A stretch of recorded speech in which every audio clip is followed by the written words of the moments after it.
tu sais qu'il y a à boire et à manger.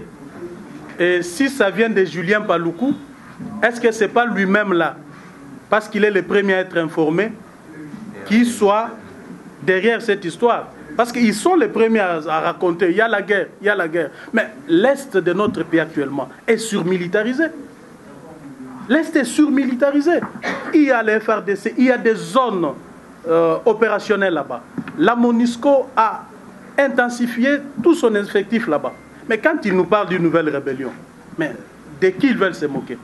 C'est toujours, moi je pense que si il y aurait une nouvelle rébellion à l'Est, c'est toujours dans le même projet, comme je viens de les dénoncer, avec les Kassai. Et prochainement, vous apprendrez qu'au Bas-Congo, il y a eu de l'insécurité là-bas, on a tué des gens, justement, afin de brouiller la carte électorale et donner l'occasion à Joseph Kabila de s'octroyer une prolongation.